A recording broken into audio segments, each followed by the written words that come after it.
నేను కూడా అదే నేను కూడా అలా ఉండకూడదని నేను అనుకుంటున్నా. నేను కమ్యూనిస్ట్ పార్టీ ఆఫ్ కోర్స్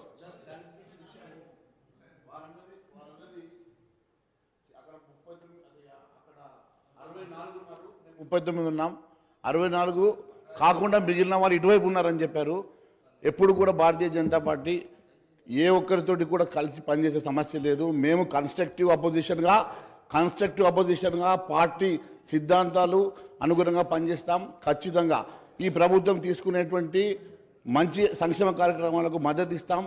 ప్రజా వ్యతిరేక కార్యక్రమాలకు మేము ఎప్పటికప్పుడు ఎండగడతామని తెలియజేస్తున్నాం సార్.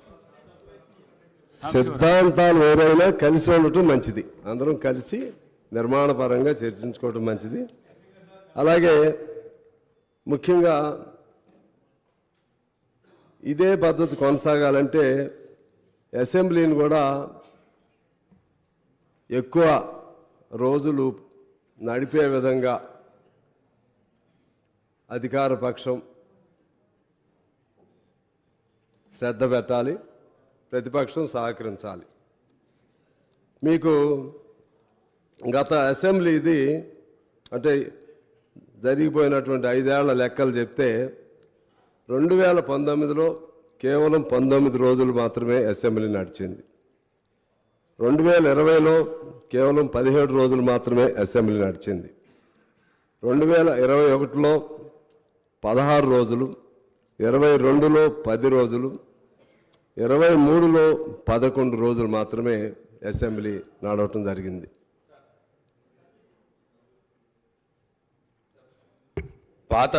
పాత అసెంబ్లీ గురించి మాట్లాడినారు కాబట్టి పాత ఎల్ఏ మినిస్టర్ నేనున్నాను. అప్పుడు అసెంబ్లీ ఎన్ని రోజుల కంటే ఎక్కువగా అప్పుడు మేము అవలంబించిన విధానం ఏంటంటే ఎన్ని అవర్స్ జరిగింది, ఎంత కన్స్ట్రక్టివ్ అవర్స్ జరిగింది, ఎంత క్వాలిటేటివ్ అవర్స్ జరిగింది అసెంబ్లీ అన్నదానికే మేము ప్రాముఖ్యతనిచ్చాము అధ్యక్ష. ప్రతిరోజు 12 గంటలు వర్కింగ్ అవర్స్, 13 గంటలు వర్కింగ్ అవర్స్ కూడా జరిగిన రోజులు చాలా రోజులు ఉన్నాయి. అన్ని పద్ధతుల మీద చర్చలు జరిగినాయి, బడ్జెట్లో మంచి చర్చలు జరిగినాయి. ఎక్కడ కూడా ప్రతిపక్ష నాయకులకు కూడా యాంపుల్ టైం ఇవ్వడం జరిగింది. కాబట్టి దయచేసి ఆ విషయాన్ని పరిగణలో తీసుకోవాల్సిందిగా నేను సిపిఐ సభ్యుడికి మనవి చేస్తా ఉన్నాను. అధ్యక్ష, గౌరవ సభ్యుడు జరిగిన రోజులు చెప్పాడు, సమయం ఏమో చెప్పారు. ఇప్పుడు ఎక్కువ జరగాలని కోరడానికి ఎదుగు తొందరపడతారు. జరగలేదు దానికి సాంశివరావు అంతా మనకి మన నిబంధనలో ఇన్ని రోజులు జరపాలని ఉంది. దాన్ని కాదని మొత్తాన్ని కలిపి 10 రోజుల్లో జరిపేద్దామంటే అది క్వాలిటేటివ్ డిస్కషన్గా ఉండదు. సరే పోనీ సాంప్రదాయం, అది క్వాలిటేటివ్ డిస్కషన్ అవ్వదు. అందువలన క్వాలిటేటివ్ డిస్కషన్ జరగాలంటే పాత సాంప్రదాయాలకు అనుగుణంగా జరపవలసిన అవసరం ఉంది. అలాగే చర్చలు కూడా ఇదే పద్ధతిలో జరపాలని నేను కోరుతా ఉన్నాను. ముఖ్యంగా ఈ బడ్జెట్ లేకపోతే ఇటువంటి అంశాలపైన అంతా గెలిటన్ అనేది మనకి అదొక సాంప్రదాయం అయిపోయింది. ఒక్కరోజులోనే మీరు చెప్పారు మా మిత్రులు ప్రశాంత్ గారు, నాకు తెలిసి గత సమావేశంలో టోటల్ బడ్జెట్ పద్దులు అంతా ఒక్క రోజులోనే పూర్తయిపోయినాయి. ఆ విధంగా అయితే okay sir, if I'm wrong I myself will be corrected. మీరు ఆలోచన చేయండి అంతే. ఈ విధంగా దీన్ని భవిష్యత్తులో జరగకుండా ఉండే విధంగా చూడాల్సినటువంటి అవసరం ఉందని నేను గుర్తు చేస్తా ఉన్నాను. అలాగే ఇప్పుడు మన అక్బర్ గారు చాలా విషయాలు చెప్పారు. ముఖ్యంగా ఆ 6 గ్యారంటీస్కి సంబంధించి, ఇతర వాగ్దానాలు హామీలకు సంబంధించి దీన్ని how to meet such expenditure, you have to explain like that. He put several questions to the newly formed government. నేను అంటున్నాను, if at all, if one should have willpower, determination, dedication, definitely one can fulfill all those things. We should take late YS Rajశేఖర Reddy garu as an example. He promised several things regarding Arogyasri, free scholarship and houses to the saturation point, this pensions, ration cards. what not. He's promised several projects, several things, but ultimately he could achieve. ఆ విధంగా ఎవరు ఊహించాల ఏది మన జల యజ్ఞం మరి ఎట్లా వచ్చింది డబ్బులు, ఎలా సాధించారు డబ్బులు. అందుకని provided if one should have such will power and plan of action and commitment and determination towards the cause, definitely you can achieve. I hope that you will achieve whatever promises you made in the poll manifesto or something like that. దీని తోడు మన అప్పుడున్నటువంటి దివంగత రాజీవ్ గాంధీ గారు చెప్పింది కూడా నేను గుర్తు చేస్తాను. డబ్బు అనేది ఇవాళ పెద్ద సమస్య కాదు నాకు తెలిసి. ఆ డబ్బుని ఎంత మేరకు సద్వినియోగం పరుస్తున్నారనేది సమస్య. ఆనాడే రాజీవ్ గాంధీ గారు రూపాయిలో కేవలం పావలా మాత్రమే ఏ ప్రాజెక్టులకు ఉద్దేశించారో అది ఖర్చు పెడుతున్నారని చెప్పి ఆనాడు చెప్పారు. ఇప్పుడు ఆ పావలా కూడా ఉందేమో ఉందని నేను అనుకోవట్లేదు. మనం ₹1,00,000 1,00,000 కోట్లు ఒక ప్రాజెక్టు పెడితే దానిలో 10,000 కోట్లు మాత్రమే ఆ ప్రాజెక్టులకి నిజమైన రూపంలో ఖర్చు అవుతుంది. మిగిలిందంతా ఎట్లా పోతున్నాయో తెలియదు, ఏ రూపంలో పోతుందో తెలియదు.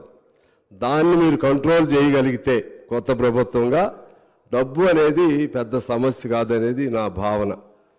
అలాగే సెంట్రల్ గవర్నమెంట్ నుంచి మనకు చాలా నిధులు రావాల్సి ఉన్నాయి. చాలా నిధులు గత 5 ఏళ్లలో కానీ లేకపోతే అంతకుముందు 5 ఏళ్లలో కానీ తెలంగాణ ఫామ్ అయిన తర్వాత చాలా నిధులు రావాలి.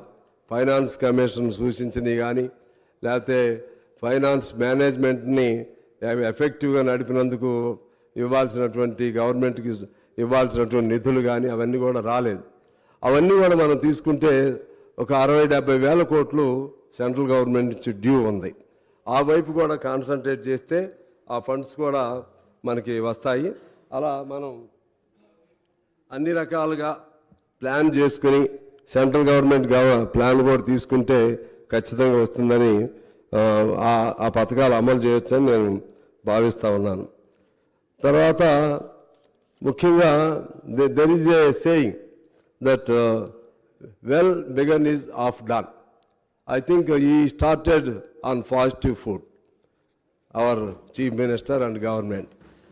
Within the swearing-in ceremony, within the 24 hours of swearing-in ceremony, he signed 2 files. ఒకటి ఆరోగ్యశ్రీ, ఇంకోటి మహాలక్ష్మి. దానిలో సరే ఇంకా కొన్ని ఉండొచ్చు. తర్వాత ఇంకోటి కూడా వాళ్ళు ఒక ప్రకటన కూడా చేశారు. ఫైల్పై సంతకం కూడా as per my knowledge is concern 6 హామీలకు కూడా చట్టబద్ధత తీసుకురావడానికి ఒక ఫైల్పై కూడా సంతకం చేశారు. ఇంకా 100 రోజులు టైం ఉంది దానికి. ఈలోపు I think again you will call assembly meeting and in that meeting what ever plan you have in mind just you will put forth for voting. I hope that with in the coming 100 days ఆ 6 guarantees కూడా లీగలైజ్డ్గా చట్టబద్ధత వస్తుందని చెప్పి నేను భావిస్తున్నాను. ఆ విధంగా కూడా చేయాలని నేను కోరుతా ఉన్నాను. అలాగే ఇప్పుడు ఈ కొత్త ప్రభుత్వం ఎక్కువ కాలం మంచిగా పనిచేయాలని నేను కోరుకుంటా ఉన్నాను. ఏ ప్రభుత్వాన్ని కోరుకుంటాం. టీఆర్ఎస్ ఉన్నప్పుడు టీఆర్ఎస్ని కూడా కోరుకున్నాం, ఇప్పుడు కాంగ్రెస్ ఉన్నప్పుడు కాంగ్రెస్ని కూడా కోరుకుంటాం. ప్రభుత్వం అనేది it is a continuous process, continuous governance. వాళ్ళు చేసిన మంచి పనులు ఉంటాయి, దాన్ని మీరు కొనసాగించాలి. వాళ్ళు చేయలేనటువంటి పనులు ఏమన్నా, మంచి పనులు చేయలేకపోతే వాటిని మీరు టేకప్ చేయాలి. వాళ్ళు చేసినటువంటి తప్పులు ఏమన్నాయో అది మీరు అర్థం చేసుకోవాలి. ఆ తప్పుల్ని చేయకుండా మీరు ముందుకు వెళ్ళాల్సిన అవసరం ఉంది. ఇందాక లాంగ్ డిస్కషన్ జరిగింది. గత అనేక సంవత్సరాలు 50 ఏళ్ల చరిత్ర, మళ్ళీ ఈ 10 ఏళ్ల చరిత్ర దేన్ని పారామీటర్గా తీసుకోవాలనేది. 50 ఏళ్ల చరిత్ర ఏది చేయకుండా ఈ దశకి ఏది రాదు. అది నేను weather that was Congress government are Janata government or any other government, అది ఒక ఫుట్టింగ్, అది ఎప్పటి నుంచో అలా చేసుకుంటూ వస్తుంది. దానిపైనే ఆధారపడి కొత్త గవర్నమెంట్ ఇంకొన్ని నిర్మిస్తూ ఉంటుంది. మొత్తం మేమే చేసామని చెప్పి 10 ఏళ్లలో టీఆర్ఎస్ వారు చెప్పినా లేకపోతే కాంగ్రెస్ వాళ్ళు ఏమీ చేయలేదని చెప్పినా, లేకపోతే టీఆర్ఎస్ వాళ్ళు అసలు ఏం చేయలేదని కాంగ్రెస్ వారు చెప్పినా, ఇది అన్రీజనబుల్గా ఉంటుందని నేను భావిస్తూ, ఇప్పుడు చేయాల్సిందేంటి? వాళ్ళంతా బాగానే చేశారు. మరి 10 ఏళ్లకి నాకు తెలిసి ఏ ప్రభుత్వాన్ని మనం తీసుకుంటే ఏ ప్రభుత్వం కూడా అనేక సంవత్సరాలు ఏది కొనసాగలేదు. ఎంత మంచి ప్రభుత్వం అయినా మీరు తీసుకోండి. ఎన్టీ రామారావు గారి ప్రభుత్వం కొనసాగలేదు, కాంగ్రెస్ పార్టీ ప్రభుత్వం కొనసాగలేదు, ఈవెన్ మా కమ్యూనిస్టుల ప్రభుత్వం ఉన్నటువంటి పశ్చిమ బెంగాల్లో కొనసాగలేదు. మీరు ఏ స్టేట్ అయినా, you take any state, no party continued for several years, 1 or 2 terms or 3 terms, if not 4 terms. ఎవరైనా సార్ ఏదో సందర్భంలో ప్రజల దానిపైన యాంటీ ఇన్కంబెన్సీ వస్తుంది, లేకపోతే ప్రజల అంబిషన్స్ పూర్తి కాలేదనే భావంతో వస్తుంది, ఓడిస్తారు. కాబట్టి ఓడిపోవటం అనేది ప్రజాస్వామ్య ప్రక్రియలో అది కూడా దాన్ని స్పోర్టివ్గా మనం తీసుకోవాలి. ఓడిపోయాం కాబట్టి వీళ్ళు ఎంతకాలం ఉంటారో చూస్తాం, ఇది ఎంతకాలం ఉంటుందో చూస్తాం, మీరు సంవత్సరం కూడా ఉండలేరు, ఇటువంటి భాష ఎవరు వాడినా కూడా తప్పని నేను భావిస్తూ ఉన్నాను. ఎవరైనా ఒకరిద్దరు అత్యుత్సాహంతో మాట్లాడినా కూడా అది ఈ మధ్య పత్రికల్లో చూస్తున్నాం. అంటే ఏం చేస్తారు? ఒక సంవత్సరం కూడా ఉండదని అంటే అర్థం ఏంటి? అంటే కొనుగోలు మొదలు పెడతామా ఎమ్మెల్యేని? ఎవరినైనా మళ్ళా అటో ఇటో బేరసారాలు మొదలు పెడతామా? అది ప్రజాస్వామ్యానికి కొన్ని తీసుకురాదు. అటువంటి పదాలు వాడకూడదు. ఎందువల్లంటే మహామౌలికే ఓటమి తప్పలేదు. చంద్రబాబు గారు ఓడిపోయారు, ఇప్పుడు మన కేసీఆర్ గారు ఓడిపోయారు. వీళ్ళు కూడా బాగా చేస్తూ ఉంటారు, లేకపోతే ప్రజలు ultimate judgements are the people. వాళ్ళు ఏ నిర్ణయం చేస్తారో దానికి మనం కట్టుబడి ఉండాలి. కానీ మన తెలంగాణ సంస్కృతిని, తెలంగాణలో ఉన్నటువంటి మన ప్రజలలో ఉన్నటువంటి నీతి నిజాయితీల్ని పక్కదారి పట్టించే విధంగా గత 10 ఏళ్లలో అనేక కొనుగోళ్లు, అమ్మకాలు విపరీత స్థాయిలో జరిగాయి. రాజకీయ నాయకులు, ఎమ్మెల్యేలని మనం చూస్తే ఎంతమందిని కొన్నారో, ఎంతమంది అమ్ముడుపోయారో, నిజంగా వాళ్ళకి చిత్తశుద్ధితో పలానా పార్టీ బాగా ఉంటుంది, మేము అందులో చేరుతున్నాం అన్నా కూడా యాంటీ డిఫెక్షన్ లా ఉంటుంది. ఆ యాంటీ డిఫెక్షన్ లాని కూడా దాన్ని కవర్ చేసుకుంటూ ఎంతమంది అమ్ముడుపోయారో మనం చూసాం. అమ్ముడుపోయినటువంటి ఒక్కళ్ళు కూడా ఈసారి తిరిగి అసెంబ్లీలోకి రాలేదు. అంటే ప్రజలు అమాయకంగా లేరు, ప్రజలు తేలిగ్గా లేరు. నిన్నగా మనం జరిగినటువంటి మా ఎన్నికల్లో చూసాం. నిన్నగా వ్యక్తులను కొనేస్తున్నారు, సర్పంచులను కొంటున్నారు, ఎంపీటీసీలను కొంటున్నారు. ఒకరు కొంటాం, మళ్ళీ దాన్ని మళ్ళీ ఇంకొద్ది డబ్బులు ఇచ్చి ఇంకోళ్ళు కొంటాం. ఈ కల్చర్ ఇది ఎక్కడి నుంచి వచ్చింది, ఎలా వచ్చింది? చివరికి భారతదేశంలో నాకు తెలిసి తెలంగాణలో ఉన్నటువంటి ఒకనాడు తెలంగాణ అంటే పౌరుషాల గడ్డ, ఇది పోరాటాల గడ్డ, తిరుగుబాటుకి బానిసత్వం లేకపోతే స్వేచ్ఛ లేనటువంటి తనానికి వ్యతిరేకంగా నిలబడ్డటువంటిది. దీనిలో అటువంటి కల్చర్ని ఎవరు కూడా డెవలప్ చేయకూడదు అనేది నేను కోరుతా ఉన్నాను. ఎందుకు ఆ సందర్భం ఎందుకు చెప్తున్నానంటే, జరిగిన తప్పులు జరిగినాయి, ఇక నుంచి జరగొద్దు. మీకు ఉదాహరణ చెప్తాను. 2011లో లెఫ్ట్ LDF కేరళలో ఓడిపోయింది. ఎంత తేడాతో ఓడిపోయింది? 0.09 ఓట్ల తేడాతో. ఎన్ని స్థానాలు తేడాతో ఓడిపోయింది? కేవలం నలుగురే అప్పుడు UDFకి ఎక్కువ ఉన్నారు అక్కడ. కానీ LDF ఒక స్టేట్మెంట్ ఇచ్చింది, మీరు నిశ్చింతగా పరిపాలన చేసుకోండి, మీ ఎటువంటి అస్థిరత కల్పించం, మీ ప్రభుత్వానికి ఎటువంటి ఇబ్బందులు కల్పించం అని స్టేట్మెంట్, అంటే కమ్యూనిస్టు నాయకత్వంలో ఉన్న LDF ప్రకటన చేసింది. 5 ఏళ్ళు కూడా సహకరించింది. ఆ పద్ధతుల్లో మనం ఒకరికొకరు సహకరించుకుని ముందుకు వెళ్ళవలసినటువంటి అవసరం ఉందని నేను మనవి చేస్తూ ఉన్నాను. అదేవిధంగా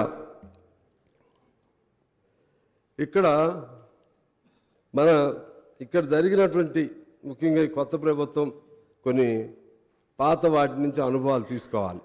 మీకేం కోపం రావద్దు, ఎందుకంటే మేము కూడా మీతో సహచర్యం కొంతకాలం చేశాం, కోపం రావాల్సిన పని లేదు. ఎందుకు ఫెయిల్ అయ్యారనేది మీరు విమర్శ ఎట్లయినా ఆత్మవిమర్శ చేసుకుంటారు. సహజంగా 2 సార్లు చేశారు. వాళ్ళు ఎందుకు ఫెయిల్ అయ్యారు అనేది మీరు జాగ్రత్త తీసుకోవాలి. ఆ తప్పులు జరగకుండా చూసుకోవాలి.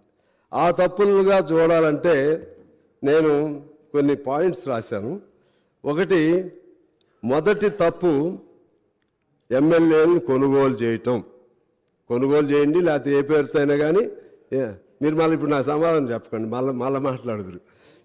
పోనీ ఒకవేళ I take back my word, కానీ ప్రజలు అలా అనుకుంటున్నారు. పార్టీలు మారని ఏదైనా కానివ్వండి, తప్పు అది జరిగింది, అది దాంతో ప్రజల్లో బాగా నెగటివ్ ఇది వచ్చింది. రెండోది పోనీ అయారం గయారం.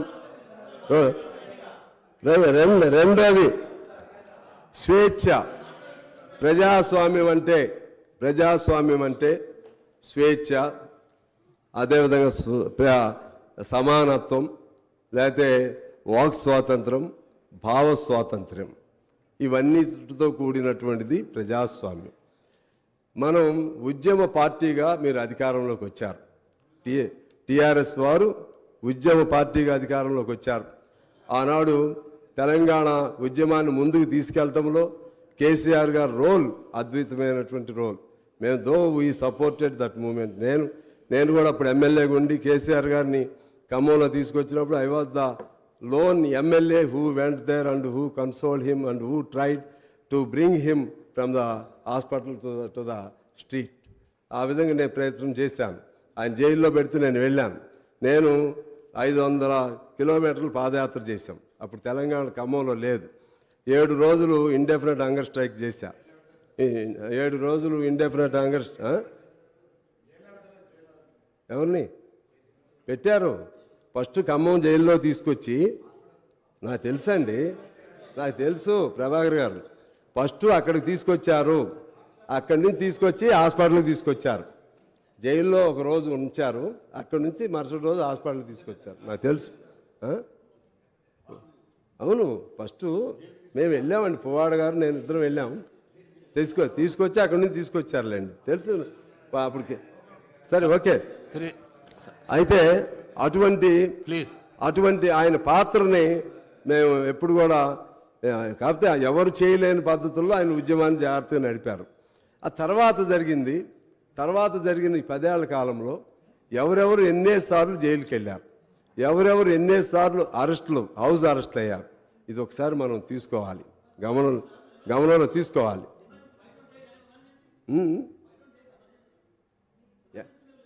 ఆ తప్పులే మీరు చేస్తారా?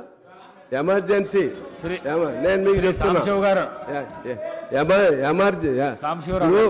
నేను మీతోనే మాట్లాడతాను. I will straightly talk to you sir.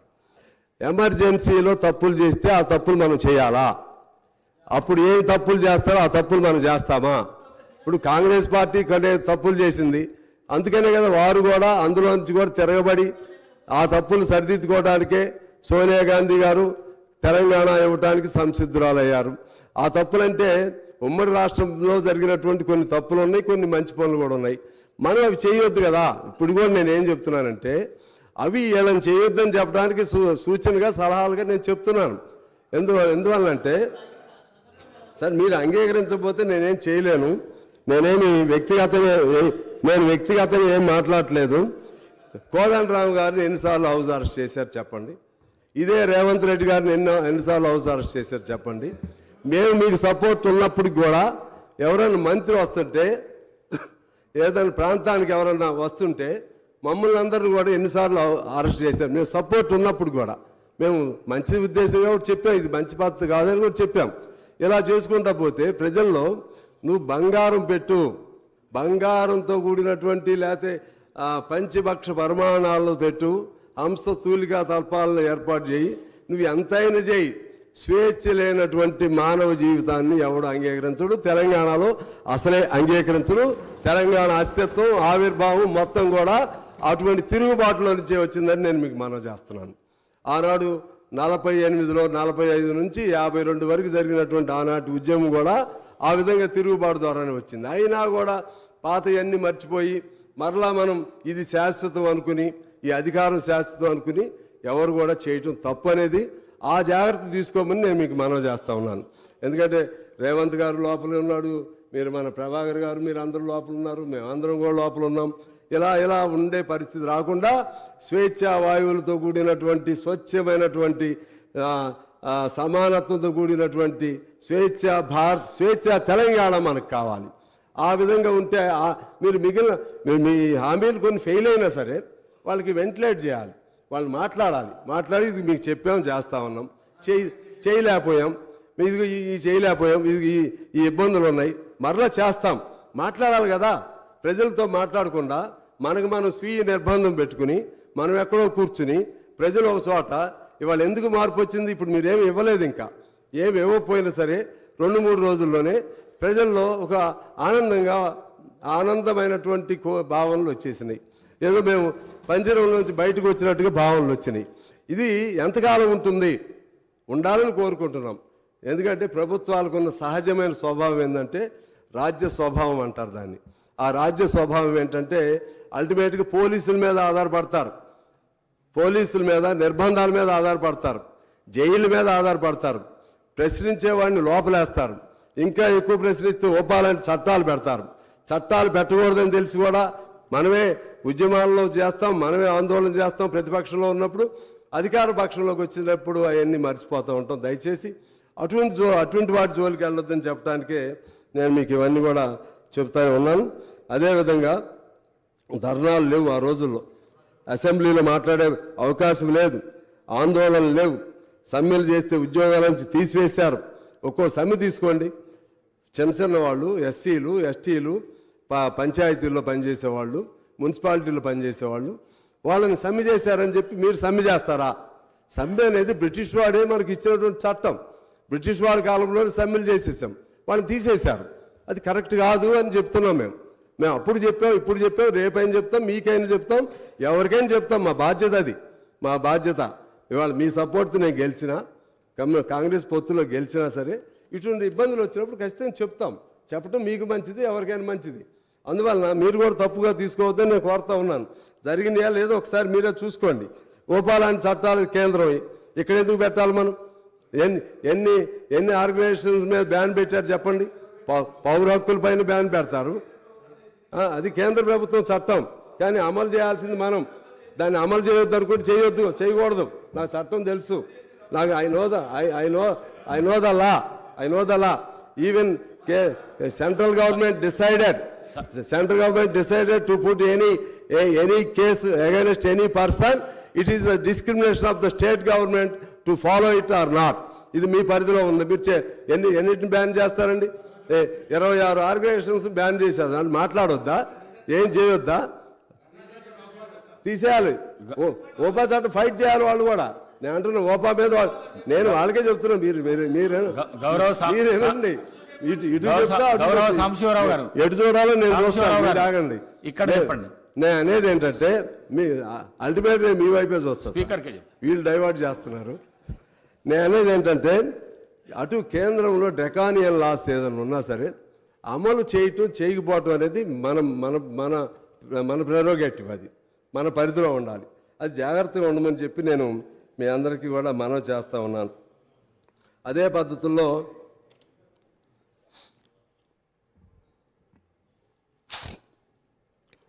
ఇంకా కొన్ని కేసీఆర్ గారిని చూస్తే బాధేస్తుంది. ఎందుకనంటే ఆయన చాలా విజన్ ఉన్న నాయకుడు, అందులో తప్పులేదు. ఏదైనా సరే తలుచుకుంటే చేయగలుగుతాడు, వద్దనుకుంటే చేయకుండా కూడా ఉండగలుగుతాడు. ఈయన అంత తెలియగలిగిన వాళ్ళు అన్ని వాగ్దానాలు ఎందుకు చేశారు, ఎందుకు చేయాలి? ఇప్పుడు మీకు వచ్చిన ప్రాబ్లమే. మరి మా అక్బర్ గారు, I don't think that whether you have asked during the rule of the KCR when he promised about several things, like just like 3 acres for every Dalit family, 3 acres for every Girijan family, and 2 bedrooms for everyone, one employee from every household. Okay. గౌరవ సభ్యులు సాంబశివరావు గారు. Okay, మాట్లాడండి, పర్లేదు.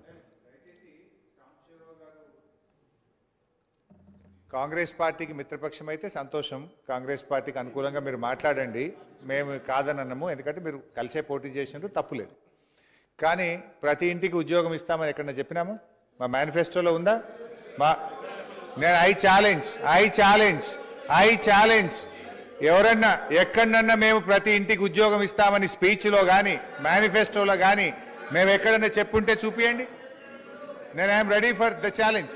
కానీ ఎందుకంటే అంటే అనవసరంగా ఇట్లా స్వీపింగ్ రిమార్క్స్ గతంలోనే ఎన్నికల టైంలో ఇదే కాంగ్రెస్ పార్టీ నాయకులు బయట చేసినారంటే సరే బయట చేసినారు రాజకీయాల కోసం మాట్లాడి ఉండొచ్చు. కానీ సభలో మీరు అట్లా గౌరవనీయులైనటువంటి ఇంత అనుభవజ్ఞులైనటువంటి సాంబశివరావు గారు మాట్లాడడం కరెక్ట్ కాదు. మీరు గవర్నర్ ప్రసంగం మీద మాట్లాడండి, కానీ అక్బరుద్దీన్ ఓవైసీ గారిని ప్రశ్నించడం ఇంకొకరిని ప్రశ్నించడం సరి అయింది కూడా కాదు. You please speak on the governor speech.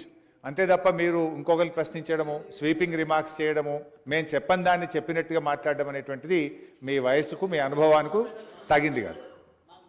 Sir sir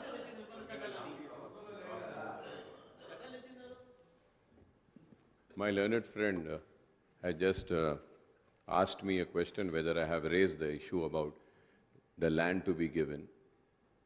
Honorable, my dear friend is not there, Sridhar Babu and Bhatti Vikrama. Madam is there, Sitaka is here. They are witnessed. I have raised this issue not only in this house, sir. I have also spoken in the Public Accounts Committee where I was the chairman of that. In that also we have raised the same question and replies was given. I have the documental evidence also. I have told before and repeating once again that we have played a constructive role and we will continue playing the constructive opposition role, sir. I have no such doubt because always you will be on constructive side. But just I wanted to know that whether you have raised it or not. So anyway, Samshavar. so all these things are related to the government speech only, Mr. Brother Sri Harish Rao Samshavar garu. garu. All whatever we have spoken here, everybody spoke something. Everybody spoke something. దీనిలో ఈ budget అదే మన governor speech కి సంబంధించి అన్ని వచ్చినాయి. Governor నేను ఇంకా మీకు చెప్పాలంటే అంటే అదే మీకు వచ్చిన ప్రాబ్లం. అందుకే మమ్మల్ని అన్చేయండి, మా వాయిస్ కూడా అన్చేయండి. ఏం చెప్తున్నారో మీరు వినిపించుకోకపోతే ఎలా సార్? దయచేసి మేమేం చెప్తున్నామో వాళ్ళు అర్థం చేసుకోవట్లా. మేమేం చెప్తున్నాం, మమ్మల్ని మీరు ఏం చేయలేరండి, బయటకు పంపిస్తారు. పంపిండి మాట్లాడకూడదు, వెళ్ళిపోమంటే వెళ్ళిపోతాం. ఎందుకంటే మీకు నాకు ఘర్షణ కాదు కదా, మీరేం అర్థం చేసుకోకుండా మాట్లాడితే ఎలా? నేనేమంటున్నానంటే